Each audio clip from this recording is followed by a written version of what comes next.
ಬೆಂಗಳೂರಿನ ಎಚ್ಎಸ್ಆರ್ ಠಾಣೆ ಪೊಲೀಸರು ವಿಚಾರಣೆ ನೆಪದಲ್ಲಿ ಮಹಿಳೆಯನ್ನ ಒತ್ತಾಯಪೂರ್ವಕವಾಗಿ ಎಳೆದು ತಂದಿದ್ದಾರೆ. ಮಹಿಳೆಯನ್ನ ಮನೆಯಿಂದ ಹೊರದಬ್ಬೋದಕ್ಕೆ ಅತ್ತೆ ಮಾವನ ಜೊತೆ ಪೊಲೀಸರು ಶಾಮೀಲಾಗಿದ್ದಾರೆ ಅನ್ನುವಂಥ ಆರೋಪ ಕೇಳಿಬಂದಿದೆ.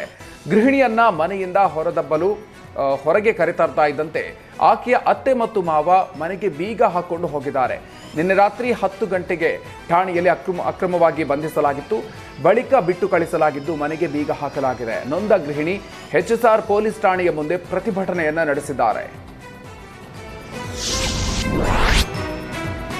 ಬಳ್ಳಾರಿಯ ಸಂಡೂರು ತಾಲೂಕಿನಲ್ಲಿ ಹಕ್ಕಿ ಜ್ವರ ಪತ್ತೆಯಾಗಿದ್ದು ಸಾವಿರಾರು ಕೋಳಿಗಳು ಮೃತಪಟ್ಟಿದೆ. ಜೊತೆಗೆ ಕುರೆಕುಪ್ಪ ಜಾನುವಾರು ಸಂವರ್ಧನೆ ಮತ್ತು ತರಬೇತಿ ಕೇಂದ್ರದಲ್ಲಿನ ಕೋಳಿಗಳಲ್ಲಿ ಹಕ್ಕಿ ಜ್ವರ ಕಾಣಿಸಿತ್ತು. ಆದ್ರಿಂದ ಪಶು ಸಂಗೋಪನಾ ಇಲಾಖೆ ಮುಂಜಾಗ್ರತಾ ಕ್ರಮ ಕೈಗೊಂಡಿದೆ.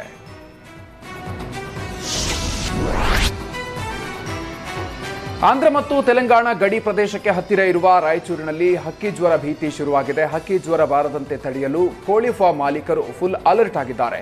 ಕೋಳಿ ಫಾರ್ಮ್ ತುಂಬಾ ಸ್ಯಾನಿಟೈಸರ್ ಸಿಂಪಡಣೆ ಮಾಡಲಾಗ್ತಾ ಇದೆ. ಇನ್ನು ಕೋಳಿ ಫಾರ್ಮ್ ಒಳಗಡೆ ಹೊರಗಿನ ವ್ಯಕ್ತಿ ಮತ್ತು ವಾಹನಗಳನ್ನು ಪ್ರವೇಶ ನಿಷೇಧಿಸಲಾಗಿದೆ. ಇನ್ನು ಸ್ಯಾನಿಟೈಸರ್ ಬಳಿಕವೇ ವಾಹನಗಳಿಗೆ ಕೋಳಿ ಫಾರ್ಮ್ಗೆ ಪ್ರವೇಶಕ್ಕೆ ಅವಕಾಶವನ್ನು ಮಾಡಿಕೊಡಲಾಗ್ತಾ ಇದೆ. ಚಿತ್ರದುರ್ಗದ ಪೆಟ್ರೋಲ್ ಬಂಕ್ನಲ್ಲಿ ವಂಚನೆ ಆರೋಪ ಕೇಳಿಬಂದಿದೆ. ಒಂದು ಲಾರಿಗೆ 170 ಲೀಟರ್ ಡೀಸೆಲ್ ಹಾಕಿ 200 ಲೀಟರ್ ಬಿಲ್ ನೀಡಿ ಹಣವನ್ನು ಪಡೆದಿದ್ದಾರೆ. ಇದೇ ರೀತಿ 35 ಲಾರಿಗೆ ಕಳೆದ 6 ತಿಂಗಳಿನಿಂದ ಮೋಸ ಮಾಡಿದ್ದಾರೆ.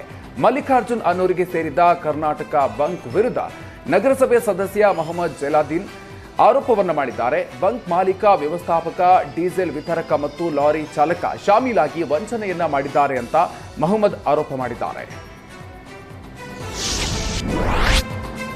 ತುಂಗಭದ್ರಾ ನದಿಯಲ್ಲಿ ನಡೀತಾ ಇದ್ದ ಮರಳು ದಂಧೆ ಬಗ್ಗೆ ಪೊಲೀಸರಿಗೆ ದೂರು ಕೊಟ್ಟ ಕುಟುಂಬದ ಮೇಲೆ ಮರಳು ದಂಧೆಕೋರರು ಮಾರಣಾಂತಿಕವಾಗಿ ಹಲ್ಲೆಯನ್ನು ನಡೆಸಿದ್ದಾರೆ.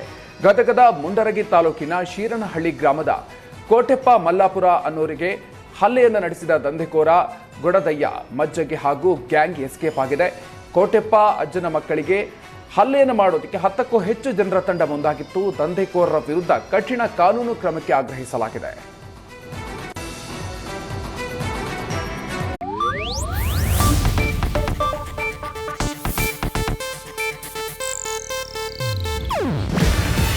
ಇದು ಏಷ್ಯಾನೆಟ್ ನ್ಯೂಸ್ ನೆಟ್ವರ್ಕ್ ಪ್ರಸ್ತುತಿ. ನೀವು ನೋಡ್ತಿದ್ದೀರಾ ಏಷ್ಯಾನೆಟ್ ಸುವರ್ಣ ನ್ಯೂಸ್.